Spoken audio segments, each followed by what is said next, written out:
Good evening, everybody. We're going to get this thing started at 6 o'clock. Can we get roll call? Zamora. Harmon.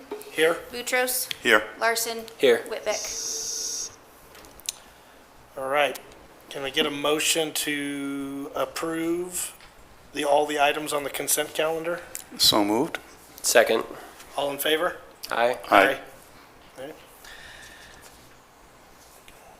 Anybody, we can ask the commission if they'll hold questions on the application until the applicant has had a chance to present and/or limit their questions of staff following their presentation to those they don't think the applicant will be able to answer in their own presentation.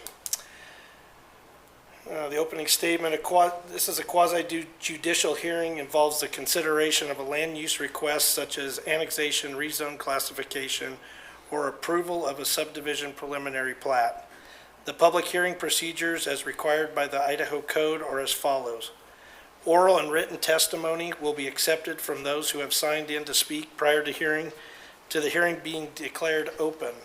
When providing testimony, please come to the podium, state your name, your address, which will be included in the record.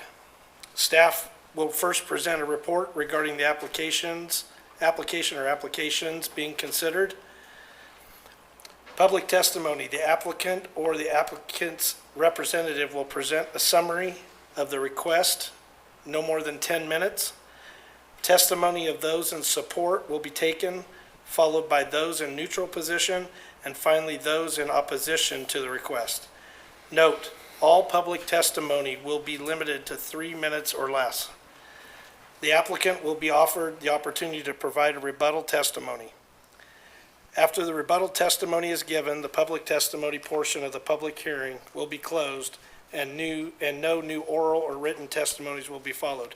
And I would ask the public in the house to no clapping, no cheering, all that. This is I appreciate that. All right, old business. Action item, public hearing quasi-judicial case number ANN 24-000014, CPM 24-000005, SPP 24-000005, SUP 24-000022 for the Kane Center. This item was continued from May 14th, and staff has requested another continuation for the Kane Center application for the July 9th meeting. Can I get a motion to it? So moved. Second. All in favor? Aye. Aye. All right, we'll get on to new business.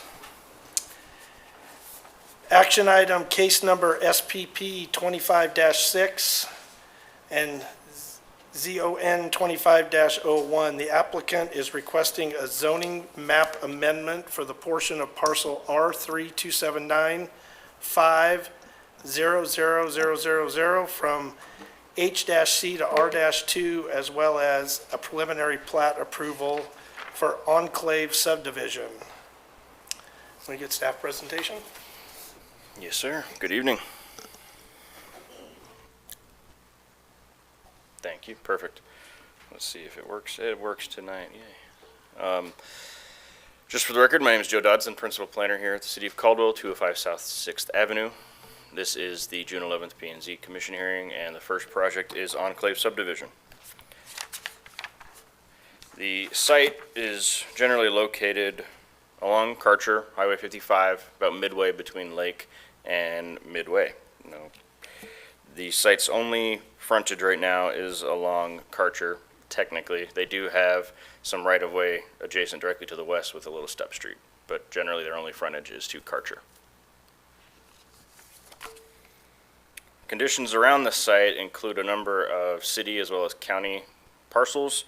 To the north is some city residential, as well as some undeveloped county land. To the west is some city R1 and I guess R3 to the northwest. To the east is one parcel that would be technically in the city, and then the subdivision you see that's built out to the east is actually in the city of Nampa. That's our boundary. And then to the south is actually city of Nampa as well. Those areas are zoned, from my understanding, within the city of Nampa and have an approved project that is roughly medium-density residential. As far as approved developments in this site, there's just two major ones associated with this one. Number one would be the Charles. It's a mixed use that was approved a few years ago. It is a mix of residential, commercial, and a multifamily homes. They're currently in process right now for, I believe, final plat for some residential. We actually have a meeting with them tomorrow about some commercial. Number two would be the Peregrine Estates subdivision that was approved again some years ago. They're on about phase 8 of their final plat right now, and you'll hear later tonight some additional phases that they're trying to preliminary plat. But that is a single-family only subdivision. That does include a school, I'll let you know. Let's move on from that. As far as the applicant's request, as noted, the applications before you tonight are a rezone and a preliminary plat. The rezone is for approximately 36 acres from the highway corridor zoning to the R2 community residential zone. And then includes a new preliminary plat over the whole site of 40.5 acres. Should be noted, as you probably saw in your packet, this site already has an approval. It was annexed and zoned, and then with a preliminary plat, and they did a number of other applications at the time, but the main point is that it has an existing plat that is valid right now. The applicant, or I should say the property, has changed hands in recent months/years, and the new applicant has tried to market it and tried to sell it as was previously approved, has not had luck, and so they are proposing a new preliminary plat that has reduced the density, at least the number of units, by half, and then included, I should say, remove the storage component that was proposed previously, and it maintained commercial along the frontage of Highway 55. As far as the zoning and the land use, this rezone does include a rezone from, again, highway corridor to R2, which is the community residential zone. The frontage is to remain highway corridor. The purpose of the R2 zone is to provide areas in accordance with the comp plan that accommodate a variety of residential lot sizes and housing types, with some commercial uses, community commercial uses, neighborhood commercial uses, if they're permitted within that zone. This is not applicable tonight. They are already keeping the commercial zone or commercial uses within the highway corridor zone. The purpose of the HC zone, which is actually, I apologize, it's no longer called highway corridor. It's called mixed use / regional commercial zone. It's to provide zoning procedures in accordance with the comp plan that accommodate more intense commercial uses and activity centers serving the needs of Caldwell as well as a region. So hence the placement of those along highways, along major corridors. Staff does find that the proposed rezone and inclusion of R2 is compatible with the existing development as well as the proposed development nearby, and should serve as a transition of land use and land use intensity from Highway 55 south to, well, south generally to City of Nampa, but also west to the existing R1 subdivision. Comprehensive plan designation of the site is community center within our new comprehensive plan. As you can see to the west, there is mixed use, and then the other designations within the area are neighborhood 2. City of Nampa's future land use out here is medium density residential. The development is actually a low to medium, depending on how you want to look at what those density ranges are. The proposed rezone as well as the proposed preliminary plat are consistent with the comp plan except for the density.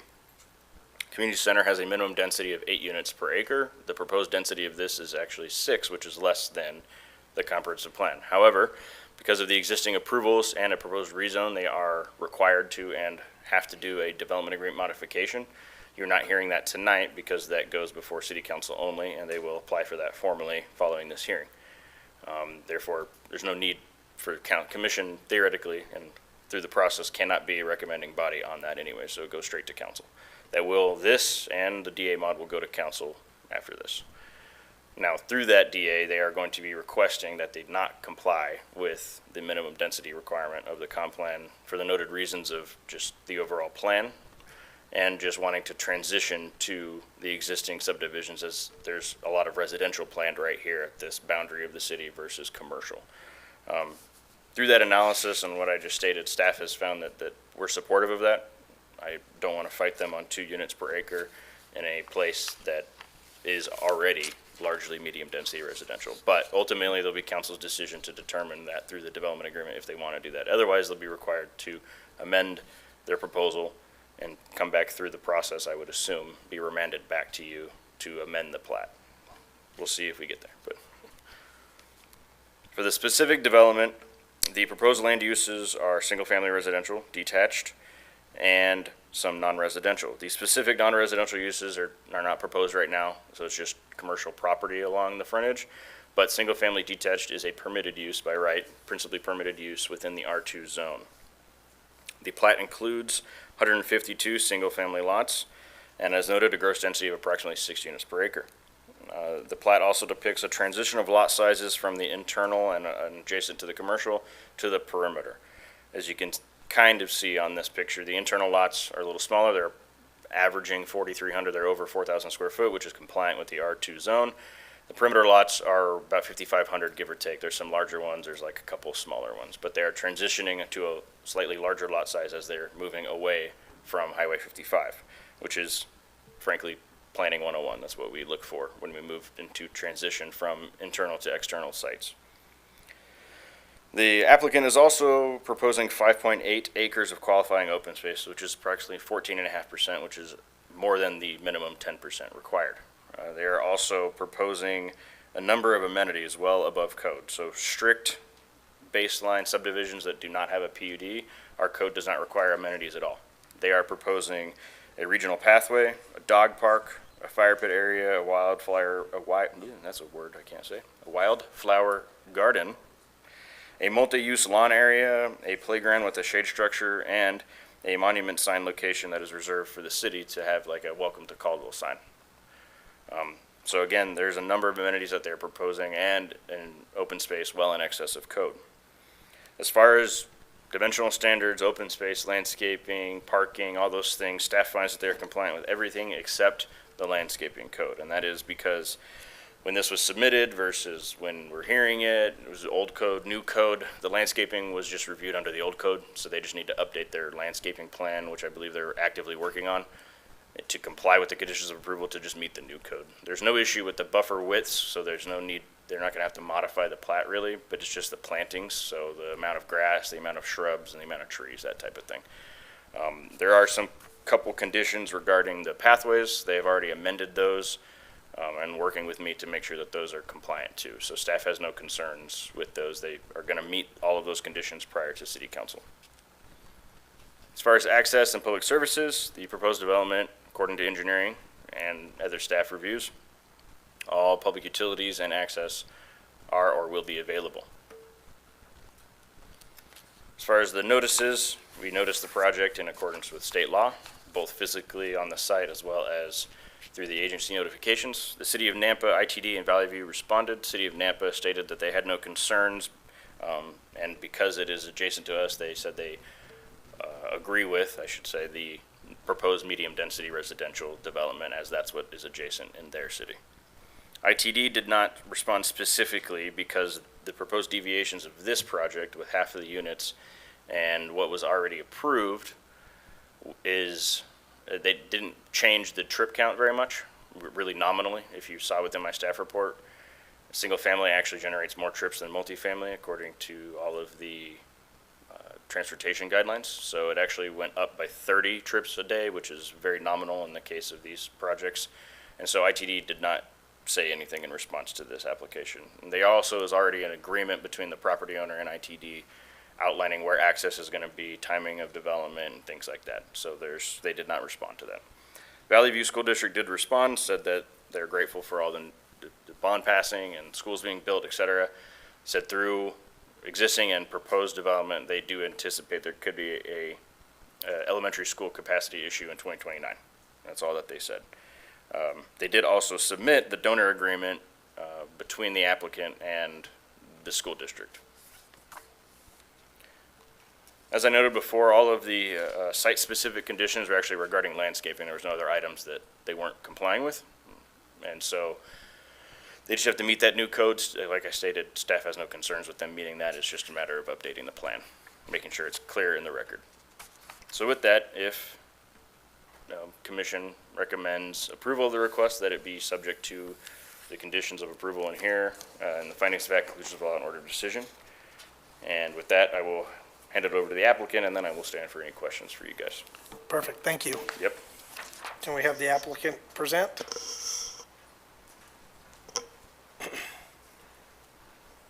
Get the PowerPoint up.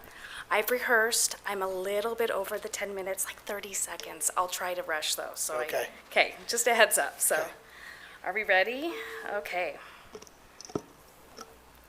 Chairman, members of the commission, hello and good evening. For the record, my name is Sabrina Durchie, and I am here on behalf of the applicant.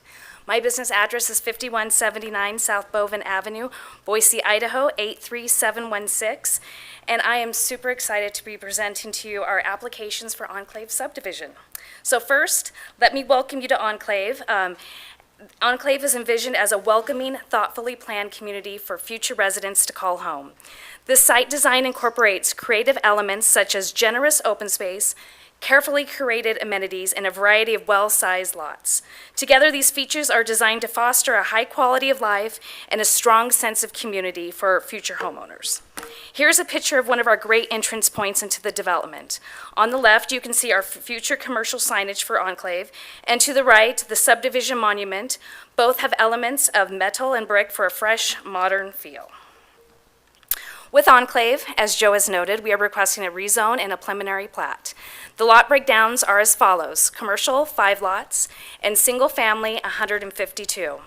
Our net density will be 6 units per acre, with our residential lot sizes ranging from a little over 4,000 square feet to a little over 9,000 square feet.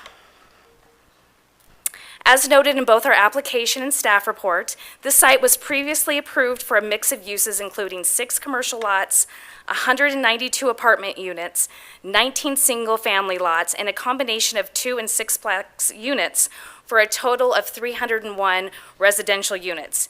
This is also not including the self-storage units.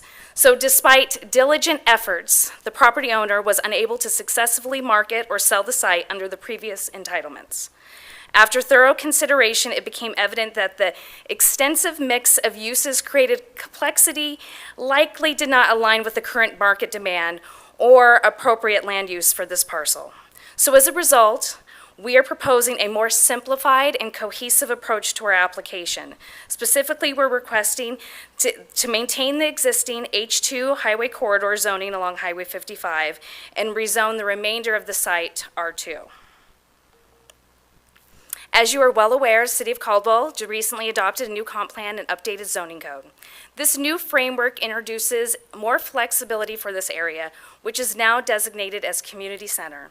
And as staff has noted, this designation supports low-intensity commercial uses along major corridors like Highway 55, with an emphasis on integrating commercial development into the surrounding residential fabric.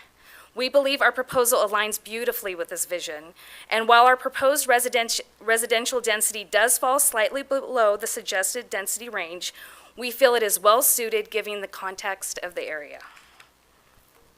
Now, let's take a look at the broader context and surrounding land uses to better understand how the site fits in this area. And as Joe went over, so I'll be quick. To the north, we are bordered again by unincorporated Canyon County lots and platted single-family subdivisions within Caldwell. So we have Fieldcrest, Dakota Crossing, Klamath Falls, and the Charles, as Joe had mentioned. To the east, there is the city of Nampa, and that is the Brownstone subdivision. To the south is Middlebury North subdivision, also within the city of Nampa. This neighborhood has a net density of 5.07 units per acre. And to the west, adjacent to the site, is Canyon View, a single-family residential subdivision located in Caldwell. So taken together, these surrounding uses really represent a mix of medium-density residential neighborhoods, along with emerging commercial and higher-density development. Our proposal complements and transitions well with the surrounding area, reinforcing the vision of a connected, livable, and appropriately scaled community. We recognize the importance of maintaining a strong commercial corridor along Highway 55 in Karcher. This is a vital gateway and economic corridor for the city of Caldwell. As part of this proposal, we are reserving 15.27 acres of commercial development across 5 commercial lots. These lots are strategically located along the highway frontage to ensure visibility, access, and long-term viability. Recognizing that this site lies along a key entry corridor, the applicant has thoughtfully proposed a gateway sign at the city limits to create a strong sense of arrival and community identity.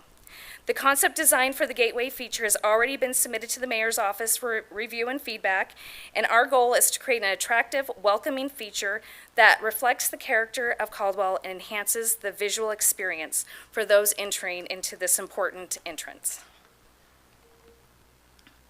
ITD is currently working on the expansion of Highway 55 with improvements scheduled to be completed at the end of 2027.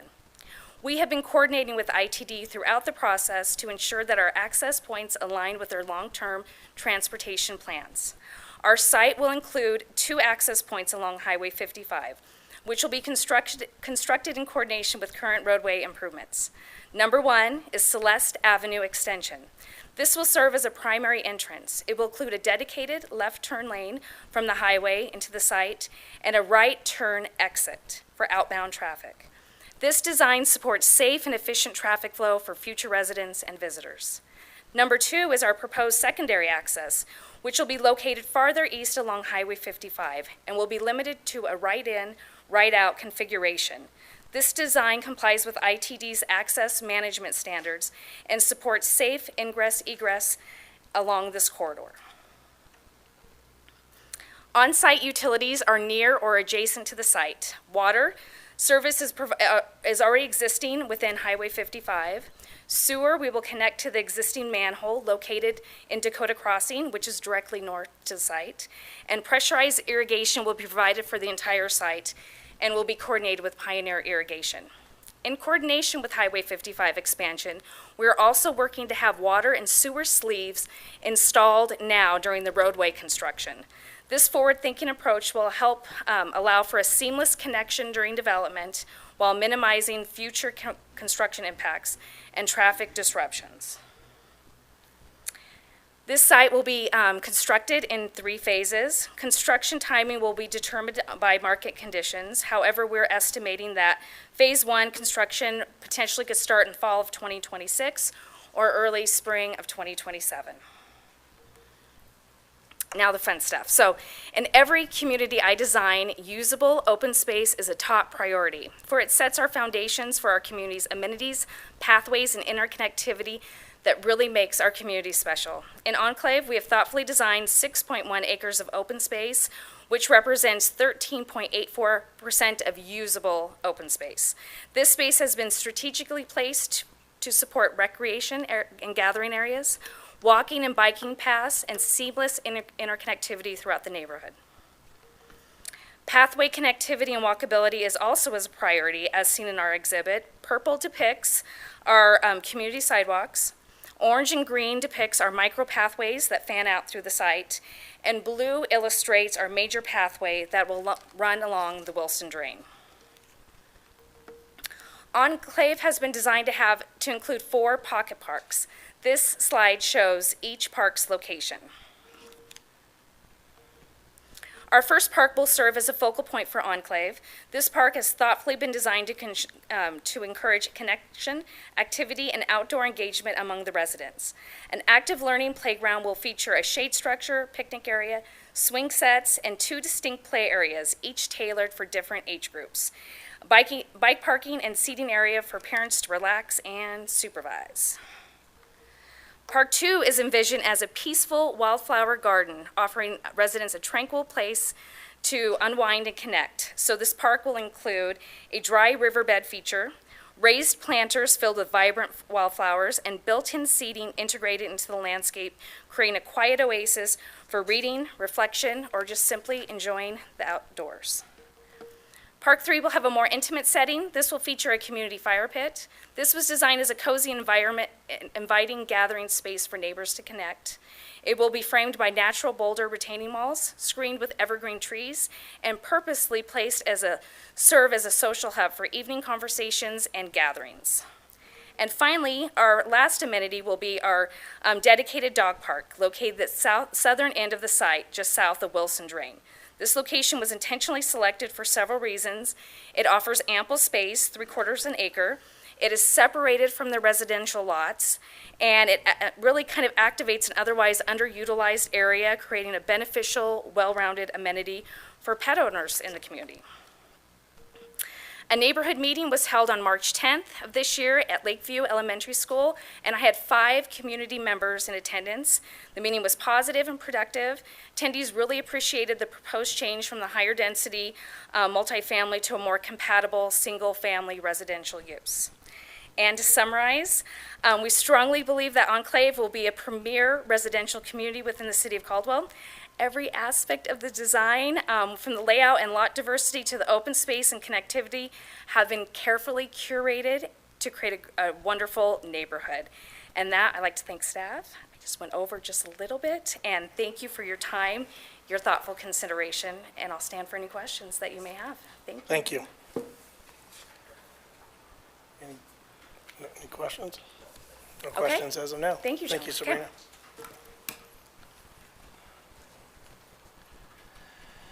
All right, now we'll move into our public hearing part. We have Dominic Rossi, who signed up in favor and wishes to speak. Yes. You have 3 minutes. My name is Dominic Rossi. I have 2 residents in that area. One's in Excuse me, hold on. Can you say your address too, please? 12645 Sunstone in Canyon View. Thank you. 83651. I have another residence that's over in the lower part of that in the new section that CB Homes is building. I'm in favor of the new proposal. I don't want any apartments built around our houses. Traffic is already outrageous. One of the questions I would have for the developer, is there a bridge going to be built over Wilson Creek that goes into, I think the name of the street is Flagstone, that it empties into Canyon View Estates? If that's the case, then they're going to run a lot of traffic through Canyon View Estates and also down through Lignite over to the elementary school that's on Sirius. So those are the concerns that I have, but I'm in favor of the project as proposed. I think they put a lot of thought into this. They care about the community. Talking to the developer via email, he's very concerned about the traffic. Sorry. You got 3 minutes, and state your name and your address, please. So my name is Troy Jenner. I live at 12686 Slatestone Way. It's in the Canyon View subdivision. Sorry, my handwriting's not the best. No worries. I know for the most part, some of the people went to the meeting that they had and were in favor, especially since they got rid of the apartments. That was one thing of a big concern for us because of the traffic. However, we still are concerned about the bridge, how they're going to do the bridge, who's paying for it. I am the president of the HOA of Canyon View Estates, so we're trying to, because they already took our front entrance out, and we've only had the one entryway into the subdivision through Peregrine.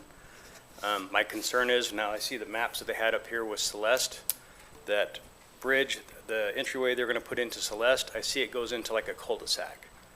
You're going to get a ton of traffic, people trying to cut the light to go that way to get to the elementary school, same when it comes the other way to skip the light to pick up kids. One of the concerns we have as far as in the subdivision is traffic flow. We don't have any stop signs as it is between us and Peregrine, and we've had some close calls with wrecks. I live right on Slatestone, so I'm right near that intersection, and I see it from time to time, including myself almost being hit. So when they put that bridge and stuff in there and they connect the new subdivision, are they going to put stop signs, or can they get stop signs to help with traffic flow so that way it kind of slows the people down? Concerning because there's quite a few kids that play in that area and ride bikes, let alone parents and family members walking their dogs is one of the questions we have. And we're willing to, if the developer is willing to try to work something with the city on that, it'd be great for us. Other than that, we are in favor of what they're going to do. I think it's going to be a great project next to us, and hopefully we can work together so that way we can kind of make a mutual benefit and community service to each other. And if they have any questions, they're more than welcome to reach out to me as Perfect. HOA president, so that way. And that's all I have. Thank you. Thank you. Thank you. We have one signed up neutral, Diane Riggs. does not wish to speak? Okay. And we have one that is opposed. Chris Frazier, if you want to come up. You got 3 minutes if you state your name and your address, please. My name is Chris Frazier. I live at 12247 Karcher Road. I'm the only east neighbor to the subdivision. They skip over me to go to Brownstone. I'd like to speak in opposition based on a few concerns of safety. Karcher's already an accident-happy road with speeders using the right lane at the intersections to pass up vehicles. The area roads infrastructure are not in place for the number of families and road users in the area already, with the new apartments and subdivisions popping up all around the valley. Based on the amount of traffic coming around westbound, with the expansion of Karcher, myself and other residents on Karcher Road, Brownstone subdivision, the other named subdivision to the east, difficult to enter right, exit westbound, also exit right onto Karcher from our roads. It took me 3 to 5 minutes just today to get off my road to get onto Karcher on a normal day. The new subdivision will make it more difficult to enter Karcher and exit Karcher. I believe it could also have a blind spot, like with their sign, because I come off a dirt road to the city entry, so that sign will be like right there next to my road. And the landscaping and the sidewalks from the Karcher and also from the subdivision being up front next to Karcher. So I believe it'd be a blind spot for me to be looking left if 2 lanes are coming to the right at higher speeds.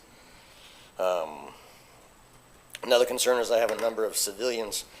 They are now trespassing on my property, around my property from the subdivision to the east and to the south of me. They're running motorcycles and up and down the canal roads.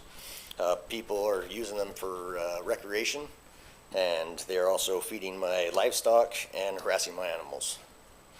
I just don't want to see more of that. I did talk with Mr. Coleman, who is part of the subdivision, and he said there will be a stub road at the base of my property from there furthest east, a stub road to my property, but no fencing, no blocking, minus a barricade. And usually the barricades say road will continue in the future. So it allows people to come through and just walk around. Last concerns I have is the same what was just heard. Also about the commercial lots. What kind of lots are we talking about for commercial wise? Is it going to be office complex, restaurants, shopping? That would be something to know, because the only entrance to those commercial lots are through the subdivision also. So that causes more traffic from inside the subdivision. Also, having that Celeste Road go that direction and then come through, I have other friends that are in that same subdivision who are also concerned about the traffic coming from that subdivision over to their subdivision to exit over by Lake versus trying to exit Karcher. Karcher is hard enough to get out on. Yeah. So, thank you. Thank you. I think, Sabrina, would you like to come back up and?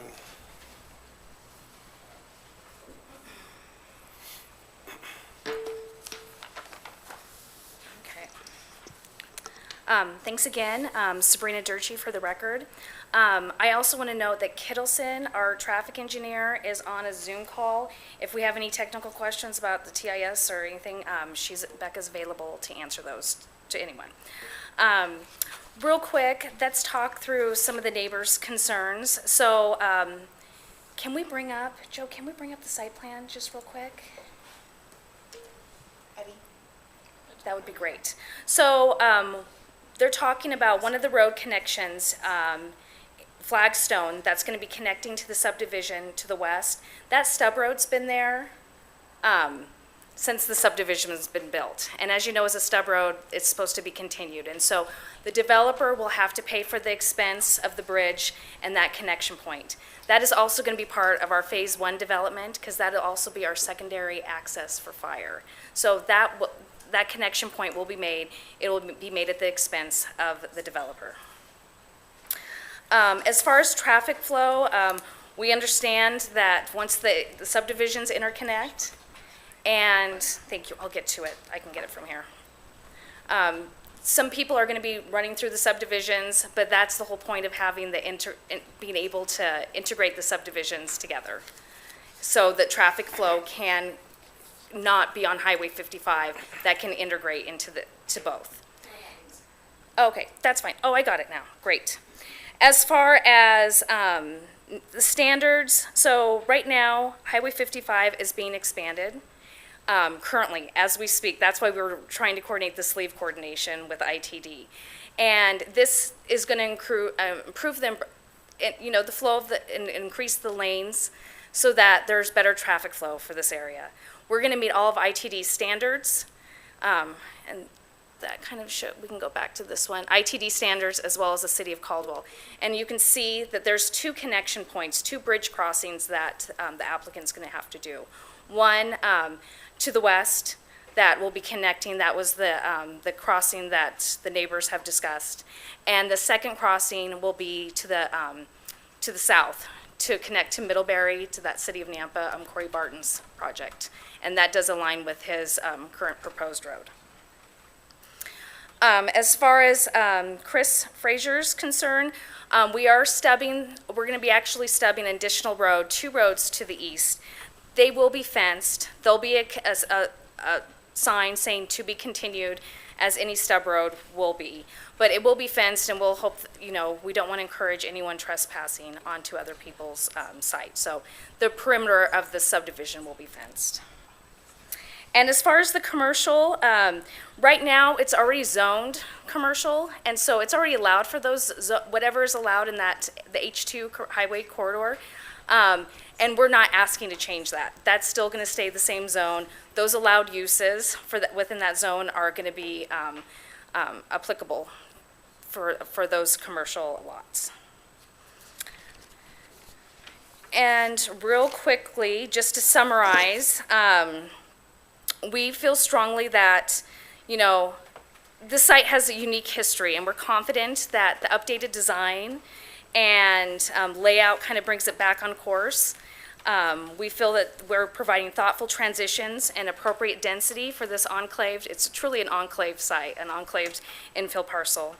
And that the original application, we're really reducing that density by half. So we're hoping that the traffic will be less impacted, schools will be less impacted with this application compared to the previously approved one of 301 units. The surrounding subdivisions, our neighborhoods to the east, south, and west are predominantly medium density, and our proposal is carefully aligned with those existing land uses. And our plan respects the established character for the area while advancing the vision and goals outlined in the city's new comp plan by providing a mix of uses of commercial for the mixed community. And from the beginning, our design intent was always to create a community that feels cohesive and inviting and well-planned. And upon entering the neighborhood, residents and visitors will experience a place that is not only visually appealing, but also purposely designed to support a high quality of life. And so with that, we are, again, so excited to present this to you this evening. We feel it's going to be a great addition for the city of Caldwell. And I will thank you again for your time and consideration. And I'll stand for any questions that you may have. Thanks, Sabrina. Commissioners? I do. So it sounds like you're willing to address the fencing issue with your neighbor to the east. Absolutely, yes. Is that something that we should ask as a condition of approval, or is it something that can be done informally? I'm seeking some staff guidance on this. Mr. Chair, Commissioners, my understanding is the subdivision already proposed some perimeter fencing, so I don't know that a condition of approval is required. Is that accurate, Sabrina? That is, but we'd be happy to have that condition of approval if that helps alleviate a concern. So we don't want to apply an unnecessary condition of approval, but I think it would be appropriate if you commit to working with that neighbor Yes. to ensure that the fencing solution is satisfactory. Absolutely, Chairman, Commissioner. We have his information. We'd be happy to coordinate with him, absolutely. Thank So, you. Yes. I had another question. I'm not clear about the issue with regard to the bridge. It looked like there was concern over who was going to pay for the bridge, and whether or not the bridge had some consequences for increased traffic. City engineering, is that a topic you can address? Commissioners and Commissioner Boutros, yes, excuse me, the bridge, I believe I heard the applicant state that the bridge will be fully funded through the project, which is what our anticipation would be that the developer funds the bridge. So they will be completing the bridge themselves. Regarding the additional traffic, there's certainly going to be the possibility that residents from this neighborhood utilize the bridge and drive through the existing neighborhood, just as you would expect residences from the existing neighborhood to drive through this proposed neighborhood out to ITD's right-of-way. So there could be added traffic into the into the existing residential area because of this bridge. As the applicant noted, there is a traffic engineer online who did the traffic study, so she may have some better numbers for you if you would like to actually hear what some of those anticipated numbers would look like. It'd be nice to very briefly address that. Can we get Becca on, she's on the Zoom call?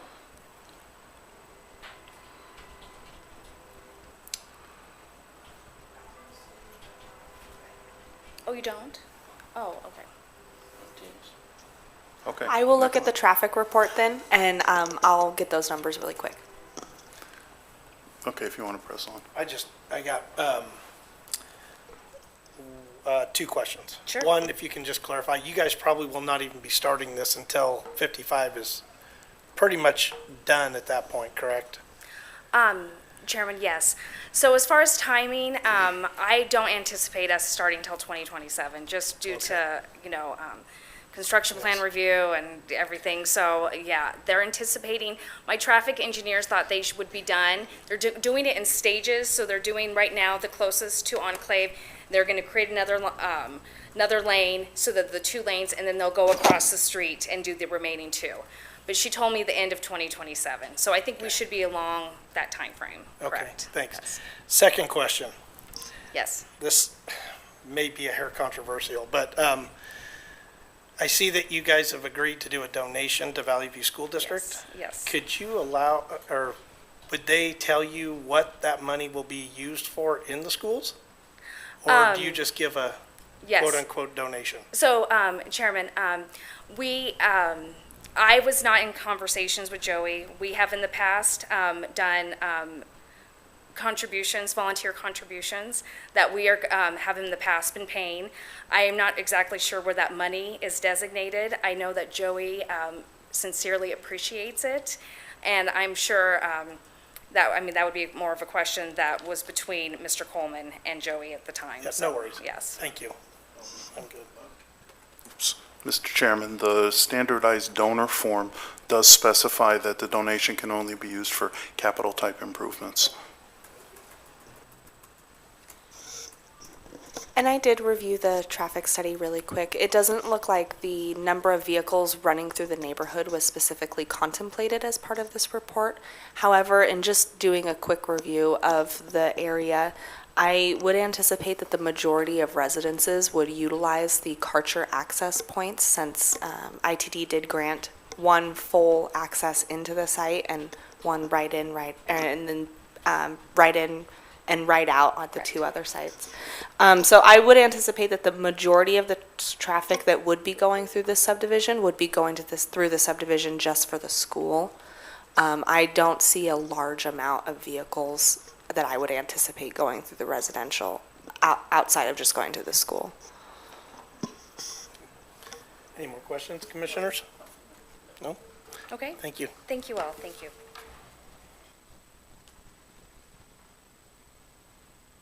We have a motion to close public discussion. So moved. Second? All in favor? Aye. Aye. All right, let's deliberate. So, like always, their traffic is a concern tonight, as with every development that we hear. However, noting that this modification drastically reduces the density and it really looks like one of the better planned developments that we've seen. I think it's a good thing. I agree. Yeah, I'm in favor of this. I'm with you on the agreement. Do we have a motion? Sure.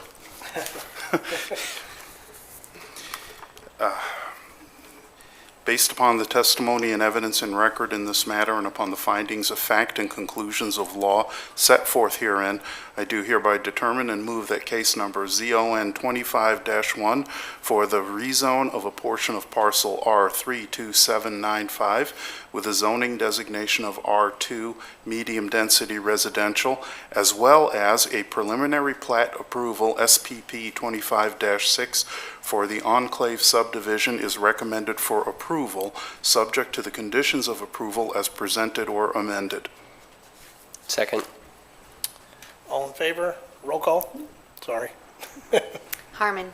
Yes. Boutros. Yes. Larson. Yes. Okay. Let's move on to the second action item. This is case number ANN 25-04, SPP 25-05. The applicant is requesting annexation of parcel R32807 with a proposed zoning of R1, where the current city comprehensive plan future land use designation is neighborhood 2. Additionally, the applicant is requesting approval of a preliminary plat for Peregrine East subdivision, a residential subdivision with 48 single-family residential lots. Can we get staff? Thank you, Mr. Chair, Commission. The way we start these out, I don't even know why I talk. You guys said the whole project right there. As noted, this is for Peregrine East tonight. My name is Joe Dodson, Principal Planner again with the City of Caldwell, 205 South 6th Avenue. It is June 11th, 2025. Subject site is located north of Orchard Avenue, east of Lake. It's approximately half a mile east of Lake Avenue and Orchard intersection. Site does have frontage along Orchard Avenue. Technically, there will be, I guess you could say, frontage to Roper Street at the very, very northwest corner of the site, but it's a local street. You typically don't count that as frontage the way that you would otherwise a orchard, which is an arterial roadway. Around the site, it's similar. It's actually not too far south of the previous application we just heard. It has undeveloped City of Nampa land to the east and to the south. Both of those, again, are within the City of Nampa and residential in nature. The properties directly to the west, there's a little cutout. Those are in the county as well. To the south, county, and not within the City of Nampa. It's just county. To the west is Peregrine West proposed tonight, which is this application, and then, well, I should say the next one that you'll hear. But directly to the west is the original part of Peregrine Estates, which should be their phase 8 and 9. And then to the north is also Peregrine Estates and the Lakeview Elementary School. As noted, this is very similar to the last application, except you include the last application. So you have the Charles, which is number 2, number 1 is Peregrine Estates, and then number 3 would be Enclave, which now the description of Enclave is no longer accurate, at least for the recommendation.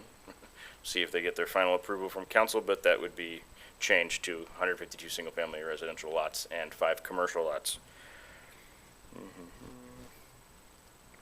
Should be it for that.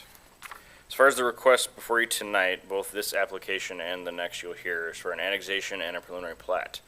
There's an annexation request for approximately 20.3 acres with a request for the R1 zone, and does include a preliminary plat.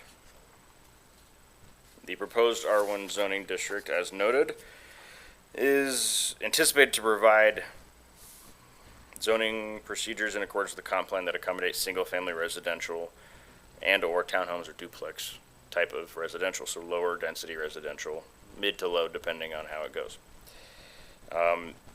The proposed development is surrounded by R1 to the north and to the west. Again, that would be Peregrine Estates, and then a little further to the west, the only other zoning is the RS2 zoning.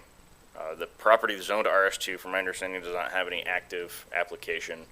I believe they had at one point, but it has since expired. The City of Nampa impact area to the east actually includes RS6 zoning within theirs, which is about a medium density residential zone, as noted by the previous applicant. It's about 5 to 6 units per acre depending.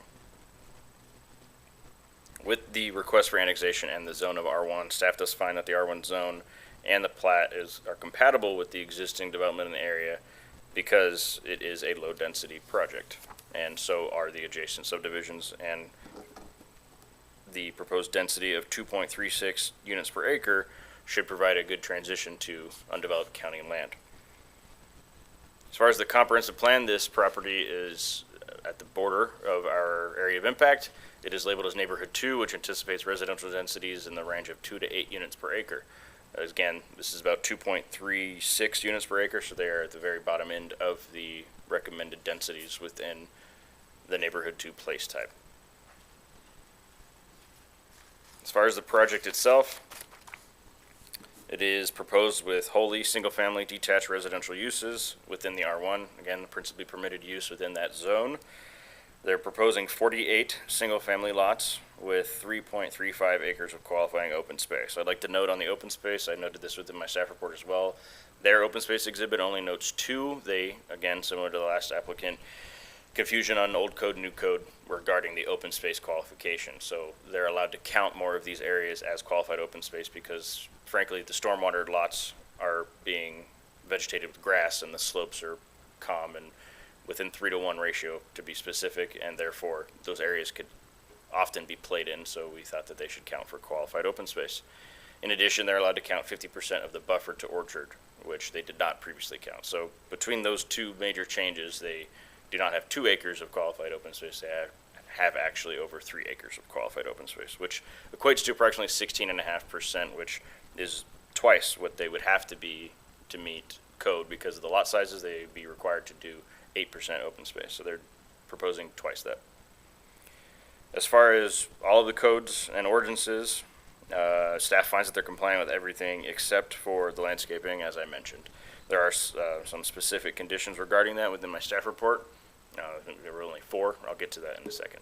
As far as amenities, again, standard subdivision code does not require any amenities. They are proposing approximately 3 within this subdivision. They're providing a shade structure, as well as a playground, and then a pathway along the irrigation canal along the entire east boundary that will connect internally through micro pathways and as well connect to the sidewalk along Orchard to provide better connectivity.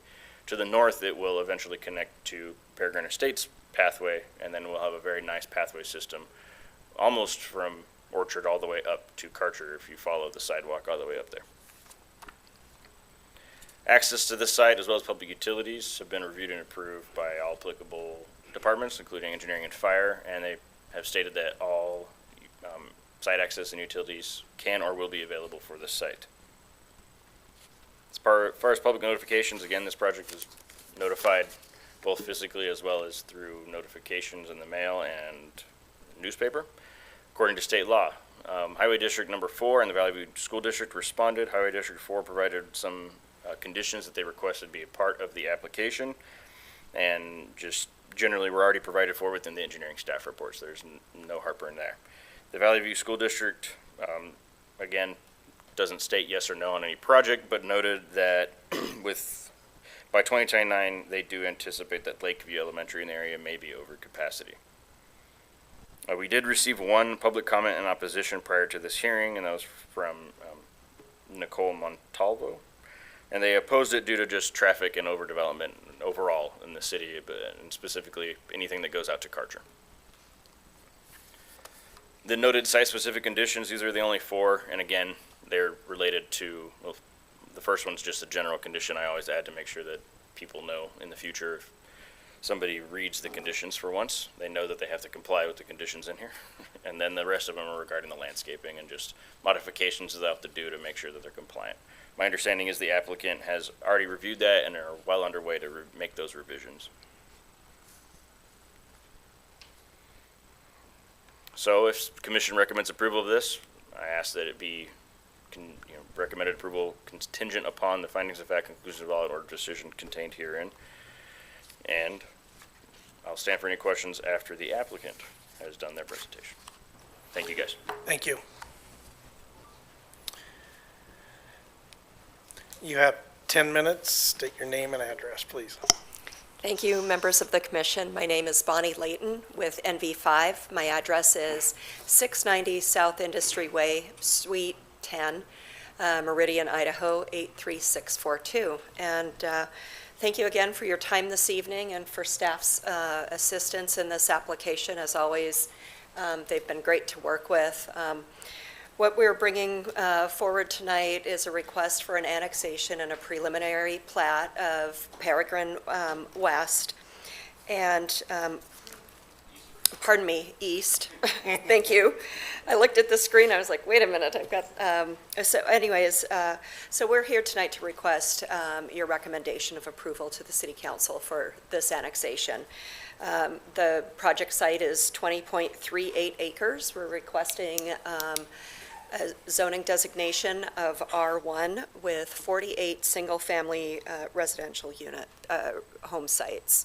So quickly, just to recap on the vicinity map, we're bordered, you can kind of see the little blue in the center of the screen there. That's the site. We've got Orchard Avenue along our southern boundary. There's school to the north of us. We're kind of in between Lake Avenue and Midway Road. So surrounded by development. To our east is the city of Nampa's city limits, and you can see that there's the Middlebury subdivision, which is in the process of being constructed, I believe, at this moment. And here's a little bit closer in view of that. So along our eastern boundary, we have the upper embankment drain. Again, we've got Orchard along our southern boundary, and then Roper's Road kind of, we're tying into that. It turns into a private lane, so, but along our northwest corner is where we can take some access as well as off of Orchard. Excuse me. Just a quick recap of the Caldwell city limits and the zoning map. So you can see the red box with the star is this project site. We are adjacent to the Peregrine Estates number 8 subdivision, which we will be connecting into, again, with an R1 zoning designation. And then I think Joe did a good job of sort of describing what else is going on around in the area. Obviously, this is a growing part of the community and has been comp planned that way. Again, Joe already covered some of the surrounding developments. We've got the proposed Peregrine West subdivision, which you'll be hearing next. We've got Peregrine East, Middlebury, which is in Nampa, and then our Peregrine Estates, which we're currently underway on. So future land use map, again, this was a neighborhood 2 zoning designation. And with that, we really looked at this when we were working on these plans and knowing that the code was, or the comprehensive plan was coming forward with revisions. We saw that we could have the opportunity to actually request for a higher density zoning designation in the R2, but felt that it was appropriate to stay with the R1 in this, provide a little bit less density, but something a little bit more consistent with what was in the area. So while we understood that there were some goals of the city, we went with the lower density, which is still available in the neighborhood 2 designation. So as I mentioned, we have 20.38 acres, a total of 58 lots. However, 10 of those are common lots. We've got,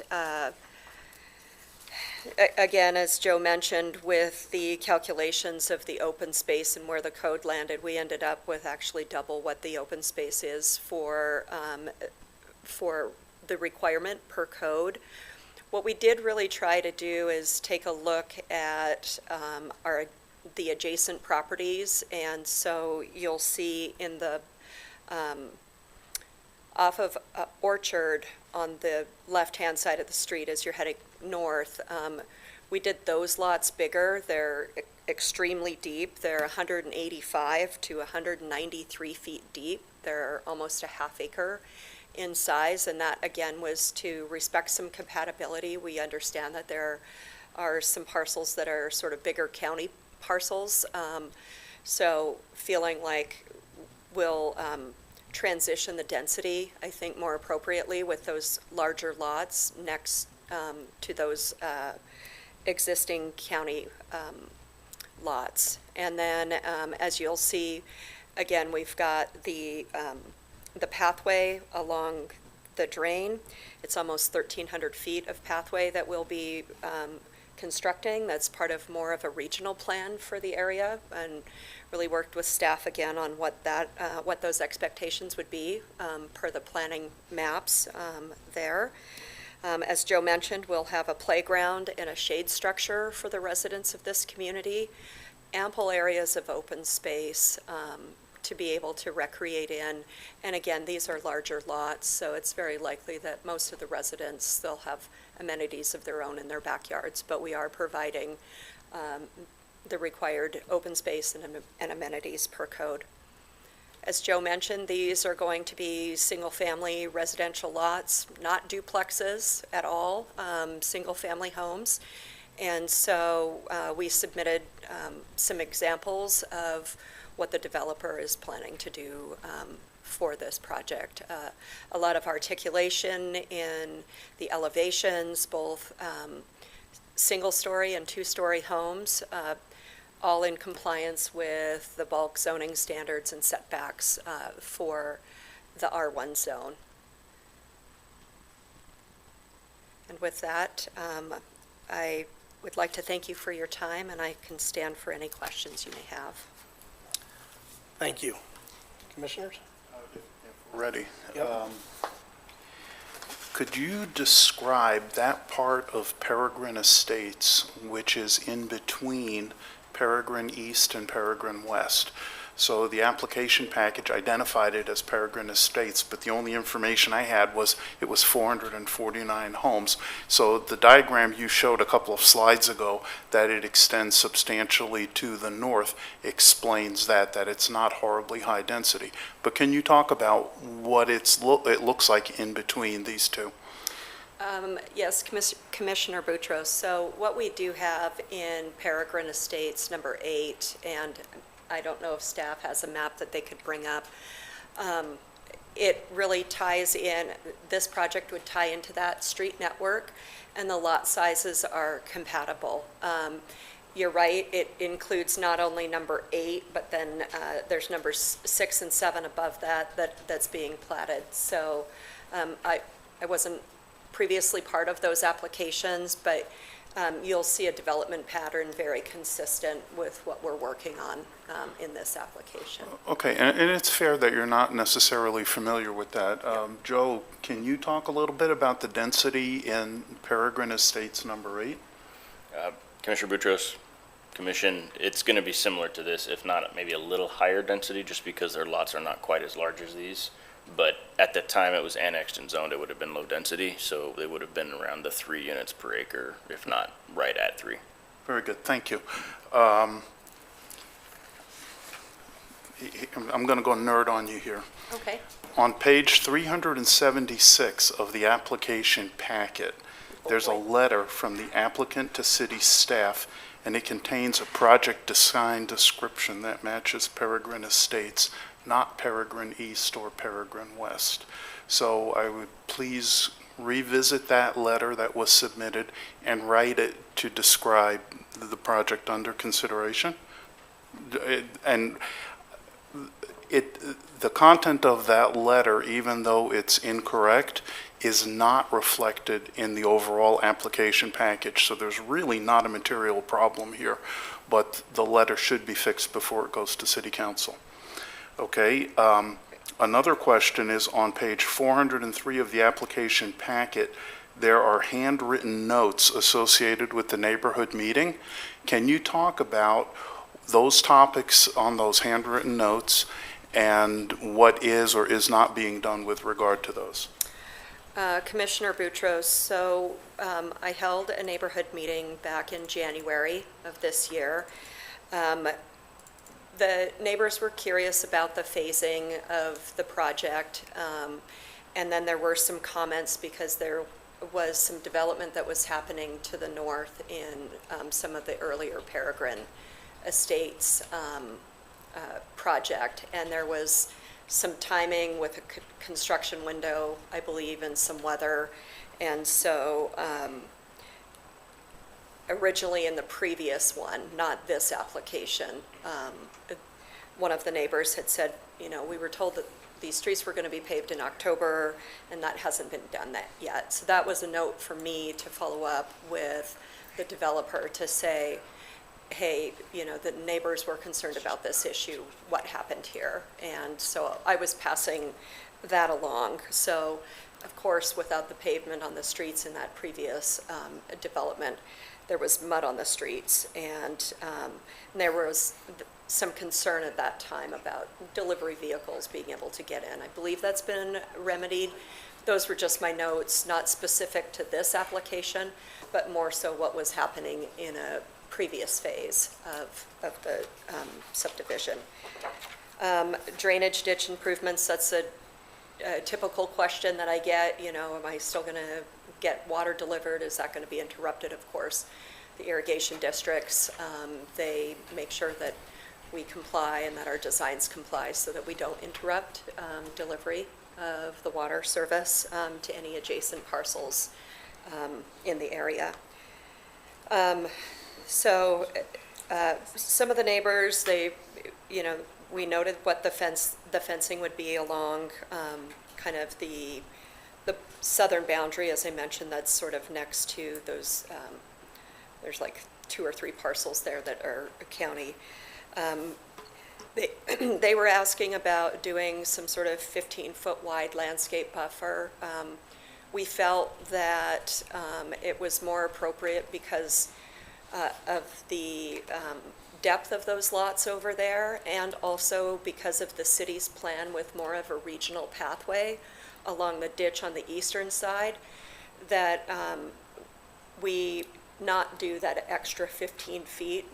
We want to make sure that the public that's using the regional pathway understands where that is, and we felt like if we did that in this one area, kind of in the south west boundary of adjacent to Orchard, that might create some confusion and break up the flow, and now you've got people trying to find their way through the subdivision because they're maybe getting on a pathway that's not really what it's meant for when we've got such a major facility with a 10-foot wide pathway on our eastern boundary.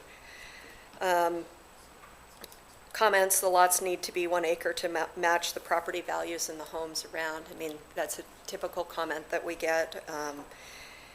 They didn't want low values. I think what we've demonstrated, you know, for these homes, they're larger lots, they're larger homes for this neighborhood. And one of the neighbors said that the middle parcel, so the Peregrine Estates number 8, needs to be farmed and maintained, and so I just pass that along. Sometimes farmers are either in the site or it's too small of a site for them to farm, and so then it was just a note to for my client, for me to follow up with my client to make sure that they had somebody out there to do that. Thank you. Yep. No. Dave? Nope. Thank you. Thank you very much. Anything for staff? We good? No, I'm done. Okay. I will make a motion to close public testimony. Oh, I'm sorry. Never mind. Thank you. Let's go to public testimony. We have 3 opposed, none in favor, none neutral, and 3 opposed. Is it Rosser McCauley?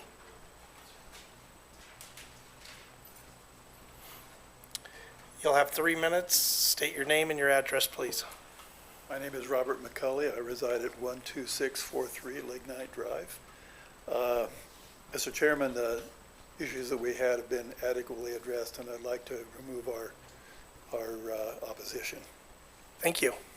Thank you. Thank you. Donna McCauley, do you still wish to speak? No? Okay, thank you. And then I got, is it Shane and Charity Jensen? Jensen? They don't want to speak. She's home in bed because of a back surgery. Okay, So I perfect. thought I marked it properly. You did, I just misread it. So, sorry, thank you. Okay, make a motion to close public testimony. So moved. Second? All in favor? Aye. Okay. Guys ready to deliberate? Talk this one out? It seems like pretty straightforward. Yeah, I think it's a good development.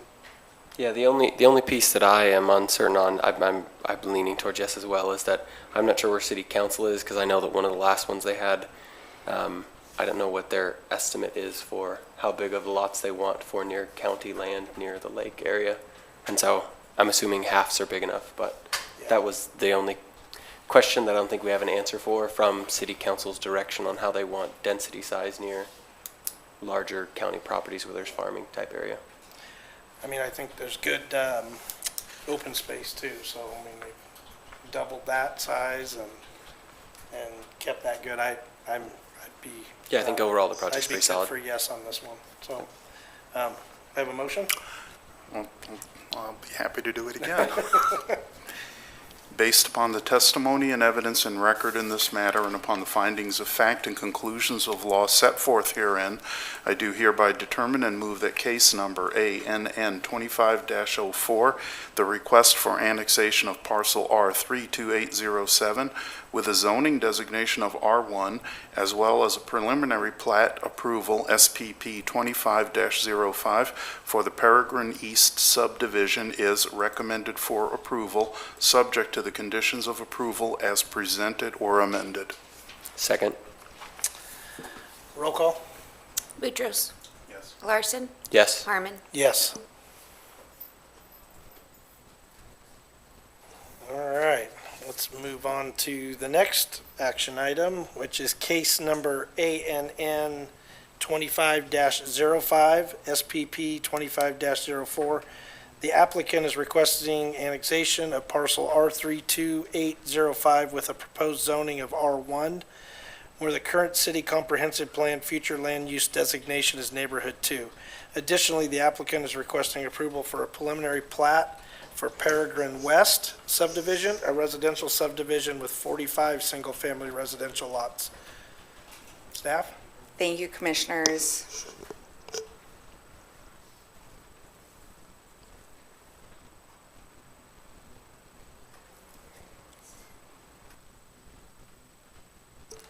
Perfect. Katie Wright, Associate Planner, 205 South 6th Avenue.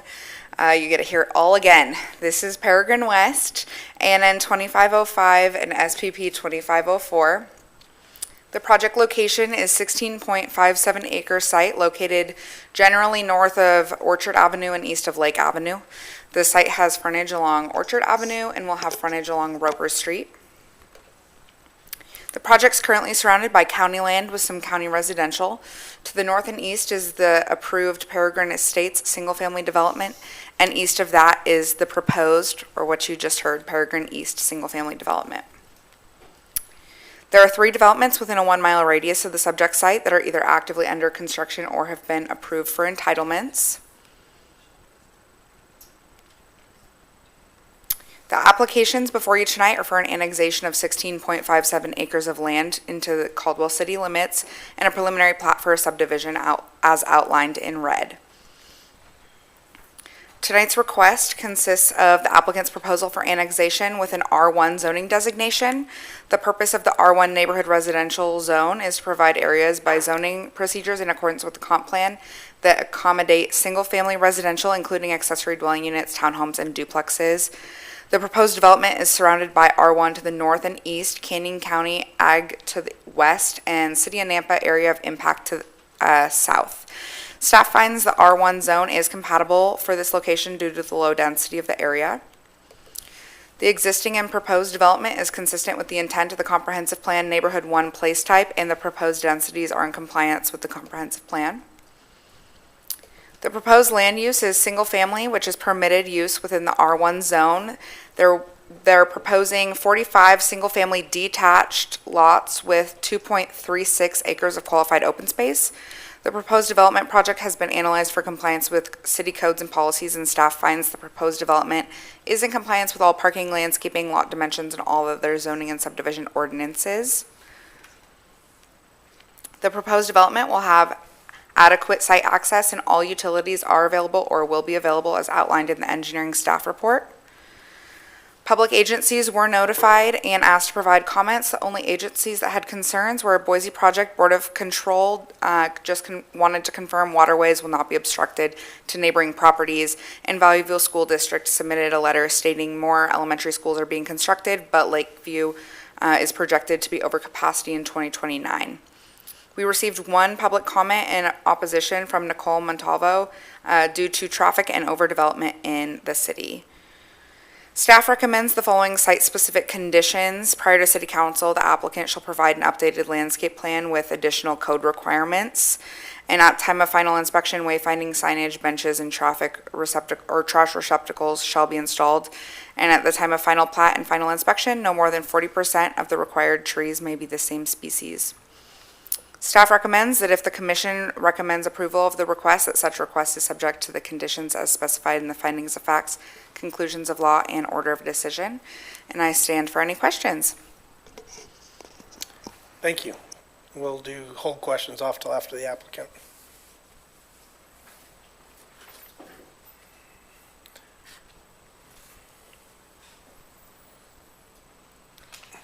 Thank you again, members of the commission, for your time this evening. My name is Bonnie Layton with NV5. My address is 690 South Industry Way, Suite 10, Meridian, Idaho 83642. And I'm here again this evening to request your recommendation of approval to City Council for the annexation and preliminary plat for Peregrine West subdivision. As Katie mentioned, this is a 16.57 acre site that we are requesting a R1 designation with 45 residential home sites. And so again, just to briefly recap the vicinity map, of course, we are almost adjacent to Lake Ave, so just east of Lake Ave. Orchard Avenue is on our southern boundary, and Roper's Road is on our northern boundary. We are also bounded on on our western boundary by the Phyllis Canal. Across from the canal, there are what appears to be some county subdivided lots, and then obviously to the east is going to be the Peregrine number 8 development, which we discussed previously. So again, we're adjacent to the city limits. We're filling this piece in. What we've got here, you can see the surrounding development again. And really, again, looking at how we can transition and fit into the neighborhood.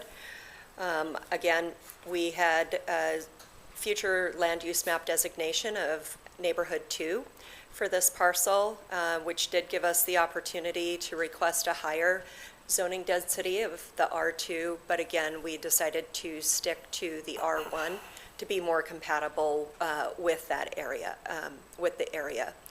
So overall, we've got a little over 16.5 acres of land, a total of 55 lots. Of course, 45 of those are for home sites, and a residential density of 2.71. So again, we're on the low end given the new comprehensive plan, which ranges from 2 to 8 dwelling units per acre for this zoning designation.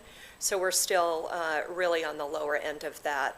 Again, with the changes in the landscape, some of the landscape requirements that are part of the conditions of approval that we agree with, and then also just in terms of what actually counts for open space, We adjusted some of our numbers, but again, you can see we are well over the required 8% that is required for this zone. So what we did is really tried to design something that provides for connectivity. There is a pathway along the Phyllis Canal that again is more of a regional pathway for all the residents in the area.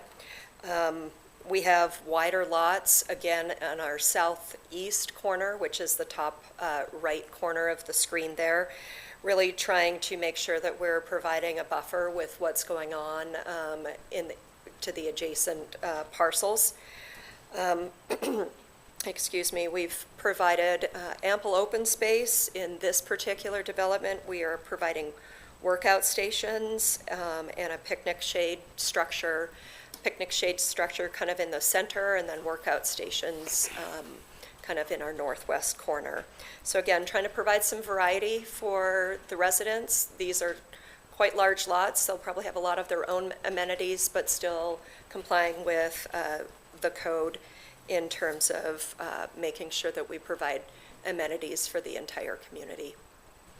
Again, same program as the last application I brought before you.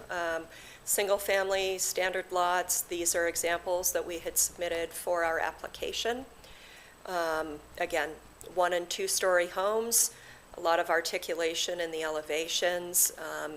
These will look beautiful on these nice large lots in this area. And with that, I would be happy to stand for any questions.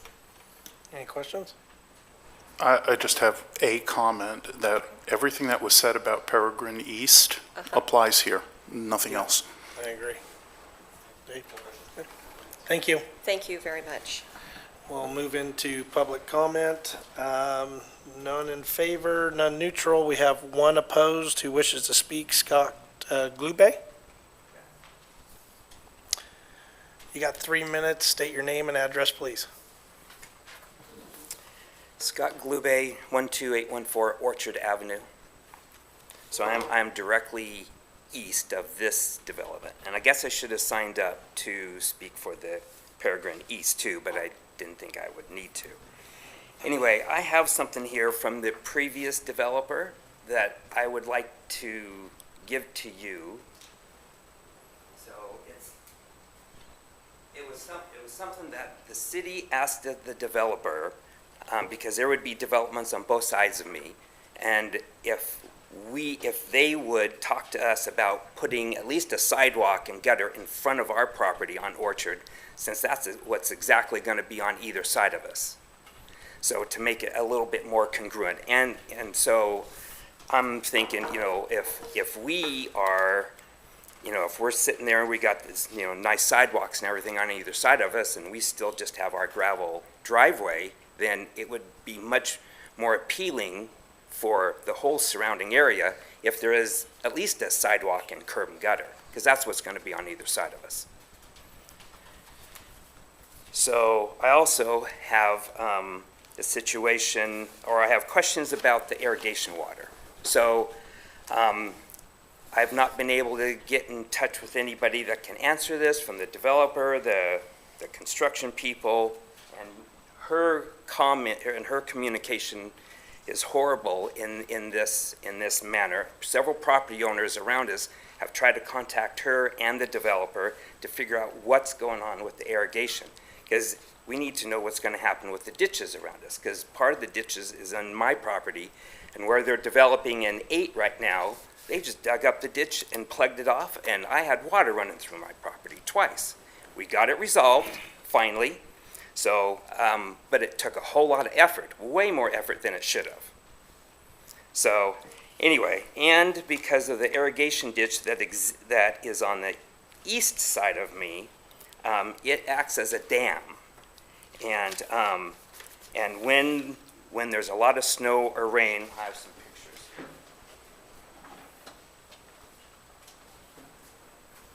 I get a lake that builds up on my property. So at the end of that ditch near Orchard Avenue, there is a piece of culvert there that drains drains my property out into where they're developing now, or will be, and it runs down to the drainage canal. That's the way the water has always run, for the last several hundred years. So I have not been able to get any answer from anybody how that's going to get resolved or what's going to happen with that. And I also have, I don't know what to do with this, and maybe you can give me some suggestions. Finish up your last thought, please. Okay, Thank you. all right. So, the northeast corner of my property, which they went through, and I bought a little piece of property next to me from a previous neighbor and everything. The previous developer went and put in a pin, a 5/8 pin for a marker. It is in the wrong place, and there's no survey attached to it. My 1/2-inch pin is in the right place. Their survey people never saw it. So I brought it up to JUB, which is the engineering firm that's dealing with it, and they said, well, anything pre-existing, we don't have to touch. So, but there's 2 pins there. Okay. And I don't know if I have the right to go remove the pin that is 5/8, which is what the plot says there is there, a 5/8 pin. There is not in the right place. And I called the surveying company. I have to pay $2,800 to get a 5/8 pin put there. I don't know that I should have to pay for that. So, All right, okay, wrap it up. Thank you, though. okay. So do you have any suggestions on that, on how to deal with that? We'll have the applicant come back up and Okay. respond. All right, Thank you. okay.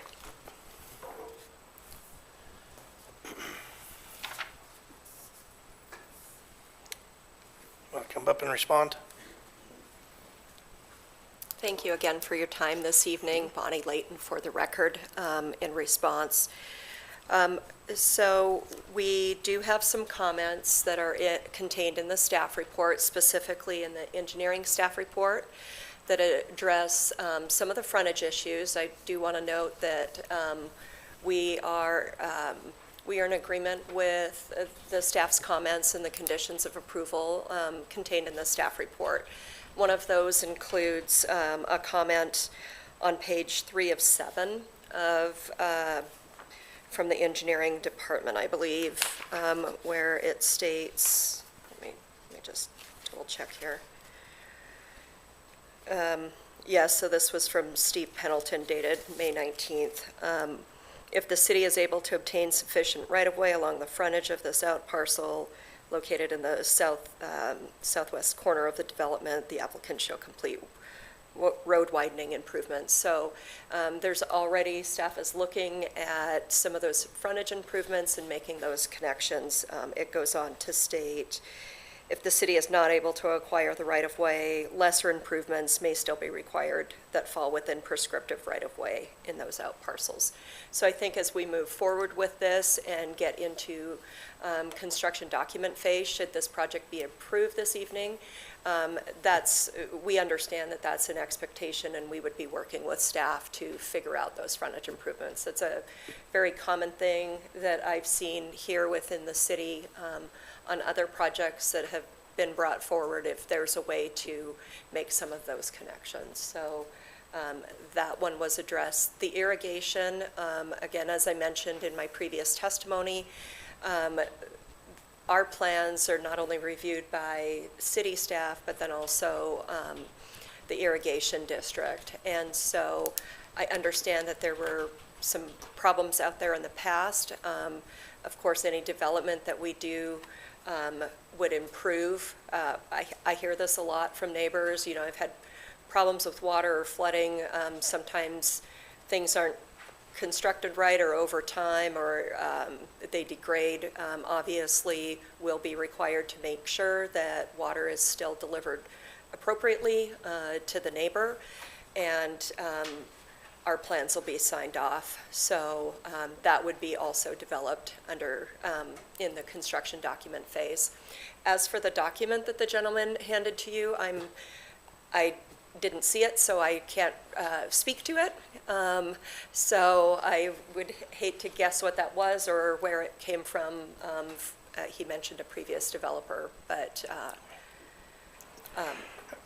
So I was able to read the letter, and a very troubling thing that is in the letter is that the gentleman's property is in unincorporated Canyon County, and there may be jurisdiction issues. I don't want to overreach the authority of the city of Caldwell in making any kind of an agreement like this. I think it's complicated.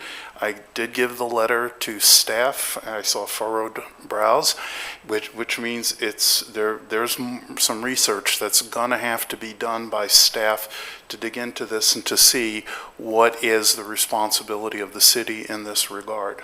I'm not sure that there is any responsibility or authority. And I can speak, I read through this very quickly, Commissioners. This is the first time I'm seeing it, so I would like to review it a little bit more closely. But in looking at this agreement, it appears to me that the property owner and the developer came to an agreement that the developer would complete all frontage improvements for their property and repair any damage if there was any damage caused during construction. To me, that seems just fine for a property owner and a private developer to come to this agreement. I don't think that the city would need to be involved in that agreement. We do include in our staff report that the private developer is required to complete frontage improvements along this out parcel, so that will be one of the engineering requirements that we track during construction. This document does contemplate the developer bringing the out parcel water and sewer services. However, later on in the document, the property owner contemplates that they are going to be unwilling to annex. This is something that a private developer has no authority or control over. Certainly, service stubs can be provided. However, if a property is annexable and water and sewer are servicing a property, then the typical would be that the property would need to be annexed in order for water and sewer to service a lot. That portion of this agreement, I didn't appear to be signed. The only portion that was, the property owner wishing to not annex, I did not see a signature on the portion that was signed and notarized was just the agreement between the private developer to complete frontage improvements and to provide services. And I believe any conveyance of the right-of-way on Orchard for the gentleman's property would be in unincorporated county, and so that conveyance would have to occur at the county level, not at the city level. The city can work with the property owner on the dedication of right-of-way because it is along because it is along the roadway, so the city can assist with the dedication of the right-of-way.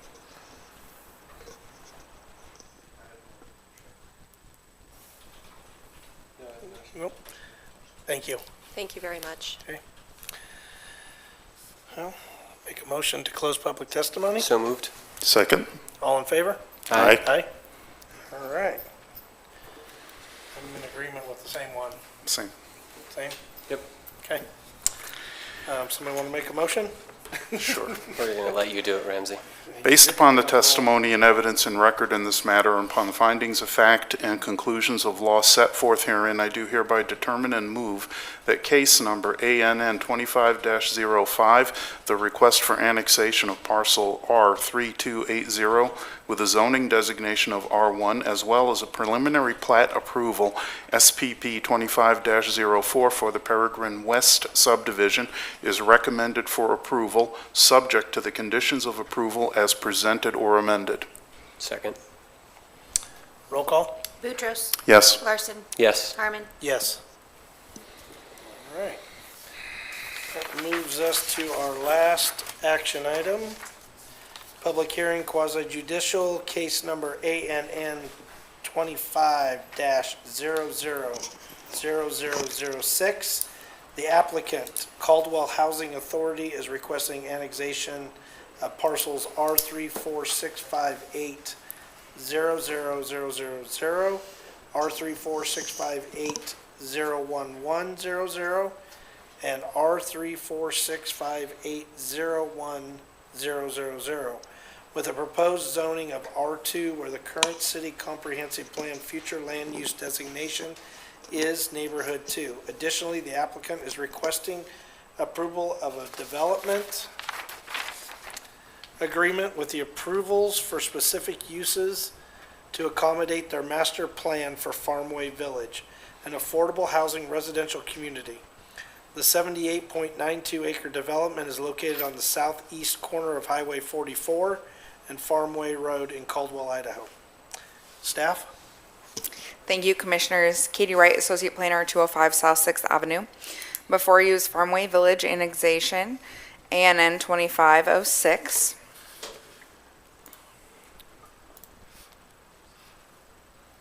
The project location is 78.92 acre site located on the southeast corner of Highway 44 and Farmway Road. The site has frontage along Highway 44 and Farmway.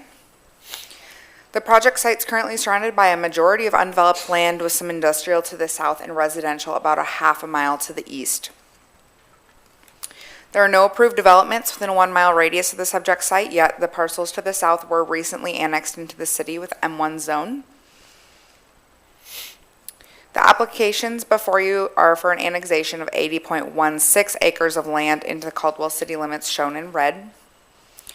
Farmway Village was built in 1939 under the New Deal and was transferred to the Caldwell Housing Authority in 1957. The uses on the site, as well as the proposed uses in the master plan, were approved through a conditional use permit through Canyon County. There are currently 248 units or 62 fourplexes with 12 facility buildings to support the residents. Tonight's request consists of the applicant's proposal for an annexation with the R2 zone. Staff finds the R2 zone is compatible with the surrounding area as the purpose of the R2 community residential zones to provide areas by zoning procedures in accordance with the comp plan that accommodates a larger variety of lot sizes and housing types. This includes single-family residential and missing middle housing types such as townhomes, duplexes, triplexes, fourplexes, cottage courts, small-scale multifamily, or mansion house apartments. Supporting or secondary land uses may include small-scale mixed-use or live-work housing types and commercial activity and services that are generally only found at major intersections of arterial and collector roadways. The proposed development is surrounded by an agricultural zone within the Canyon County to north, east, and west, with general industrial and general commercial to the south. There's a wide canal to the south of the property that would provide as a buffer against the property zoned general industrial. The existing and proposed development is consistent with the intent of the comp plan neighborhood 2 place type, and the proposed densities are in compliance with the comprehensive plan. Majority of the site is already developed. There are several supporting uses that are existing on the property that would not typically be permitted uses within the R2 zone. These uses include laundry services, a museum, office spaces, a store, a school, daycare, along with several other amenities such as skate parks, playfields, and play structures. Due to the specific nature of this development and the history of the site, staff finds that these uses are compatible with the residential uses on the site. The future expansion of this development would remain within the existing parcels and would continue to provide additional support to the residents of Farmway Village. The applicant's requesting 220 RV park stalls and an additional 72 dwelling units, along with various supporting uses through the development agreement. These uses shall be within compliance of the adopted master plan.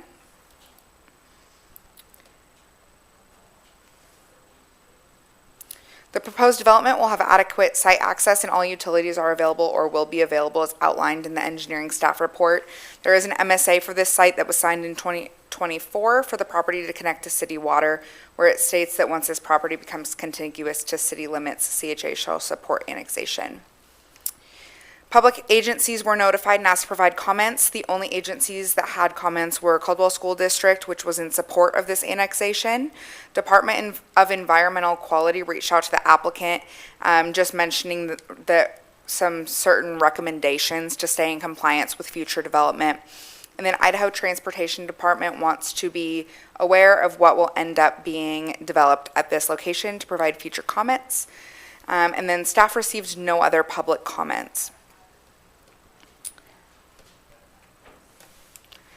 Staff recommends the following site-specific conditions. All future development on the site shall be reviewed by ITD for review and comments, and development predating this annexation may have been constructed with non-conforming structures and uses.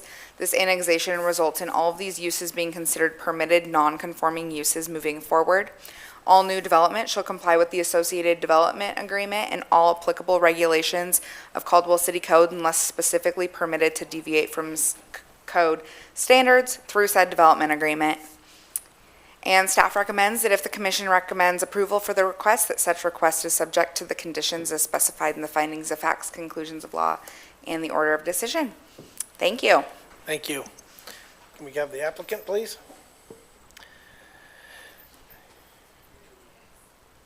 You'll have 10 minutes. State your name and address for the record, please. Mr. Chair and Commissioners, thanks for hearing me out this evening. My name is Mike Dittenber. I am the applicant. I'm also the Executive Director of the Caldwell Housing Authority, which wholly owns and operates Farmway Village. So I think before you is probably a unique proposal in that we're probably asking for permission to do what we've already been doing for 85 years. And when we get to the end of the presentation, I'll provide you with a reason as to why we're doing it. But Farmway Village was built in 1939 by the federal government under President Roosevelt's New Deal program. It built 100 labor camps across the United States from the Dust Bowl, Midwest, to the West Coast that provided relief for agricultural workers looking for piecemeal work to better opportunities and better life. It opened to the public in 1940, and down there on the bottom left, you'll see the Caldwell mayor welcoming all the federal officials and local representatives to this new endeavor. It was home for Depression-era ag workers. It also housed the Japanese Americans after they were released from Minidoka. When the Minidoka internment camp closed, and an estimated 15,000 families have called Farmway Village home over its 85-year history.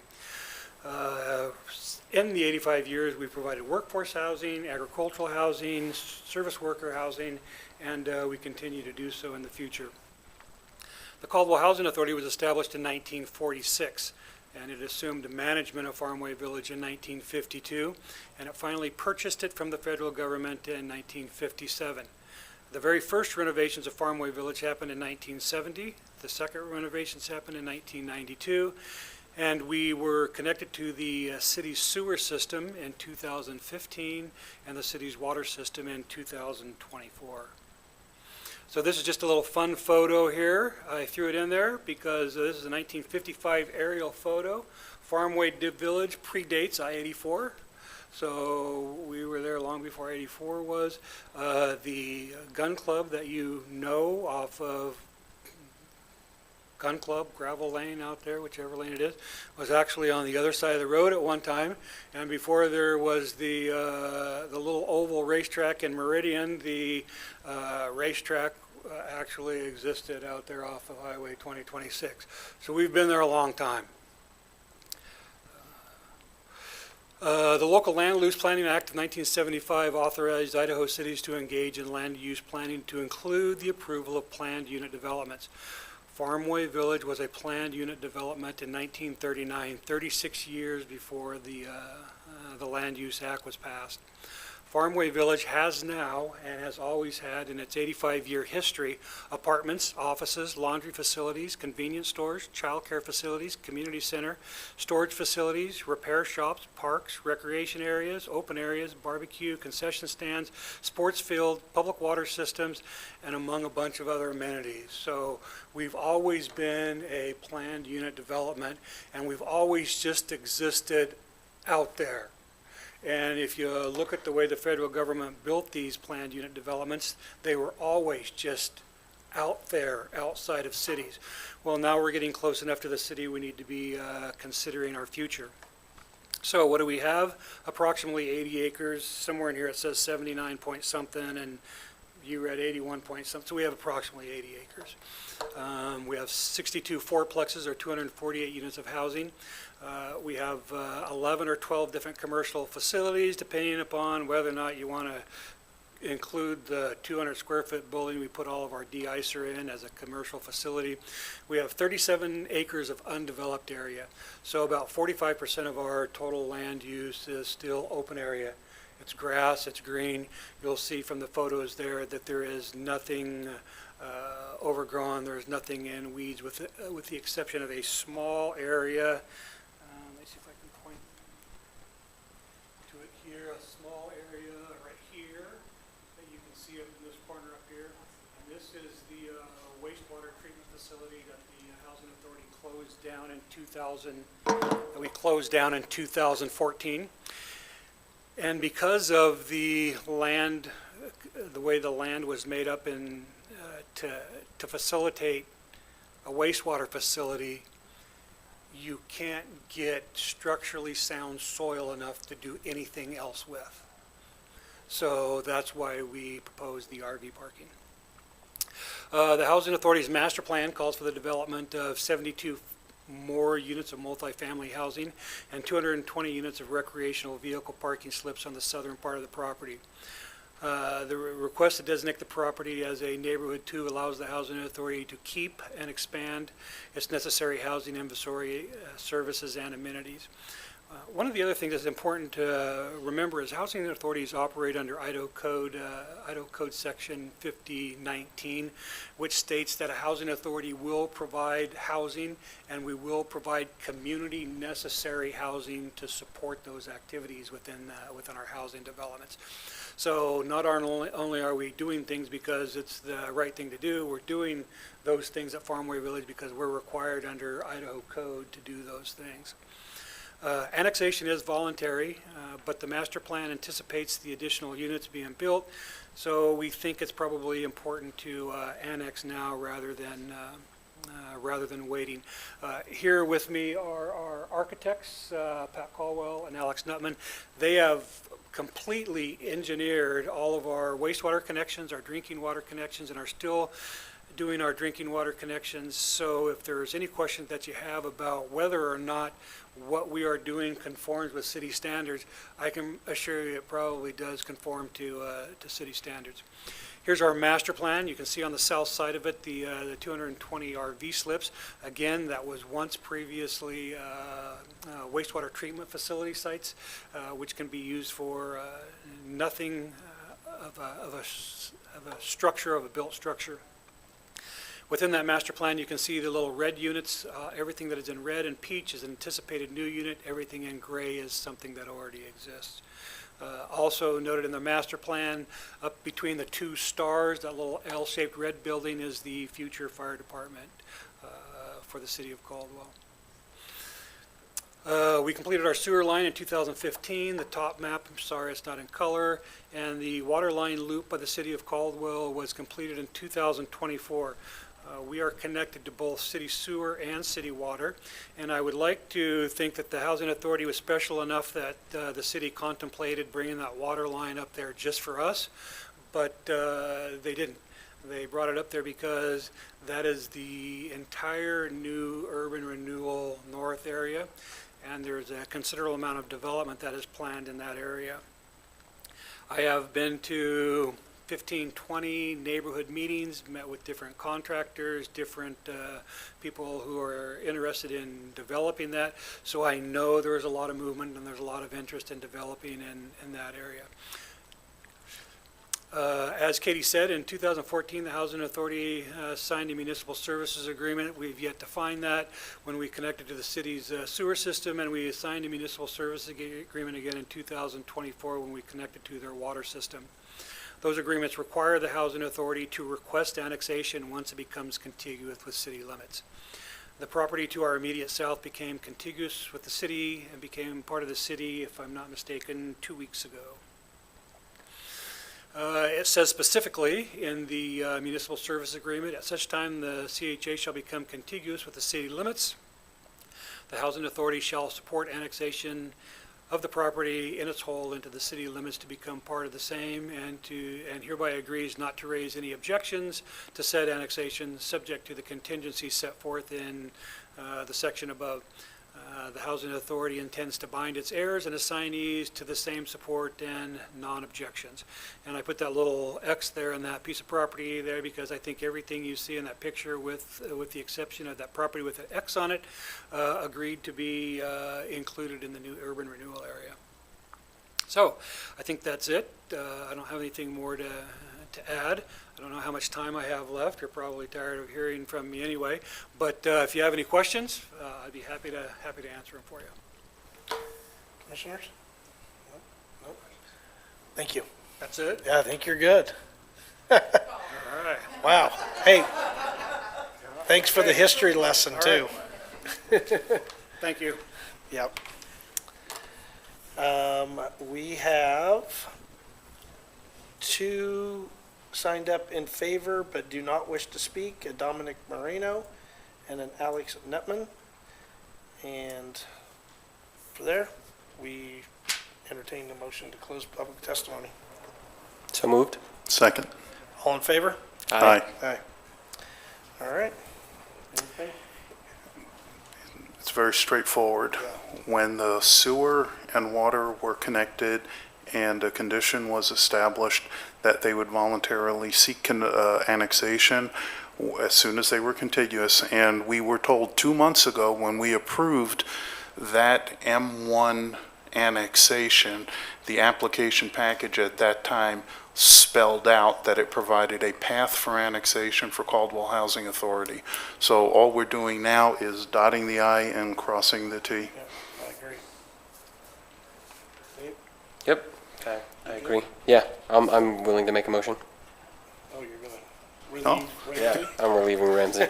Based upon the testimony, evidence, and record in this matter, and upon the finding of facts and conclusions of law set forth herein, do by hereby determine and move as follows: the request for annexation of parcel R34658, R34658.011, and R34658.001 with a zoning designation of R-2, an associated development agreement for Farmway Village is recommended for approval, subject to conditions of approval as presented/amended.